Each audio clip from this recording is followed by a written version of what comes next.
மற்ற உயிரினங்களை விட மனுஷனுக்கு மட்டும் கொஞ்சம் ஆயுசு கூட இருக்கே அப்படிங்கிறத பத்தி ஒரு சுவாரஸ்யமான கதை இருக்கு. கடவுள் உயிரினங்களை படைக்கிறதுக்கு முன்னாடி முதல்ல ஒரு கழுதையை கூப்பிட்டு படைச்சாராம். உன்னை நான் உலகத்துக்கு அனுப்ப போறேன், உனக்கு வயசு 50 அப்படின்னு சொல்லியிருக்காரு. அதுக்கு என்ன பண்ணணும்னா, நீ சுமக்கணும், வீட்டுக்கும் ஆத்துக்குமா போயிட்டு வந்துகிட்டு இருக்கணும், புல்லுதான் உனக்கு சாப்பாடு எல்லாம் சொன்னாரு. உடனே கழுதை, இவ்வளவு நாள் என்னால வாழ முடியாது சாமி, வருஷத்தை கொஞ்சம் குறைச்சு கொடுங்கன்னு. சரி, ஒரு 30 வச்சுக்க, 20 மைனஸ் அப்படின்ட்டாரு. கடவுள் படைச்சிட்டாரு. அடுத்து ஒரு நாயை படைச்சார். நீ வீட்டுக்கு காவலா இருக்கணும், மனிதர்களுக்கு உதவியா இருக்கணும், உனக்கு வயசு 25.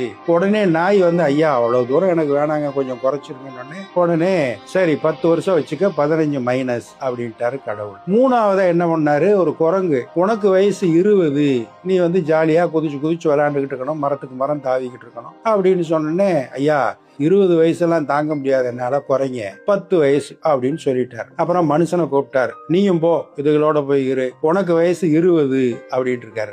ஐயா அதுகெல்லாம் அறிவில்லாம இருக்கிறது, எனக்கு 6 அறிவு, நான் தான் இவங்களுக்கெல்லாம் தலைமை தாங்கணும், கொஞ்சம் கூடுதலா கொடுங்க. கூடுதலான்னா இதுகளுக்கு மைனஸ் பண்ணீங்கல்ல, அதை பூரா எனக்கு கொடுங்க. என்னென்ன, கழுதைக்கு என்ன பண்ணீங்க, 20 மைனஸ், அதையும் சேர்த்துங்க. அப்புறம் நாய்க்கு ஒரு 15 மைனஸ், அதையும் சேர்த்துங்க. அப்புறம் குரங்குக்கு ஒரு 10 மைனஸ், அதையும் சேர்த்துங்க. மொத்தமா கூட்டுங்க, 20 20 40, 40 15 55, 55 10 65, போதுமியா அப்படின்னா வந்துட்டான். அதனாலதான் இப்ப மனுஷன் என்ன பண்றான்னா, 20 வருஷம் தான் கடவுள் கொடுத்தது, அந்த 20 வருஷம் தான் மனுஷனா இருப்பானா. அதுக்கப்புறம் இந்த கழுதைகிட்ட இருந்து வாங்கின 20 வருஷம் இருக்கு பாருங்க, இந்த குடும்ப சுமையை கழுதையா சுமக்கணுமா. அடுத்தது ஒரு 15 வருஷம் காவலா இருக்கணும், பிள்ளை குட்டிகளுக்கு பேரம்பேத்திகளுக்கு எல்லாம் நாய் மாதிரி காவலா இருக்கணும் 15 வருஷம். கடைசி 10 வருஷம் இருக்கு பாருங்க, பேரங்க கிட்ட போய் குரங்கு மாதிரி குதிச்சு குதிச்சு சந்தோஷமா வித்த காமிச்சுக்கிட்டு அப்படியே ஒப்பேத்திட்டு பொழுத போக்கிறணுமா. எப்படி இருக்கு பாருங்க கதை.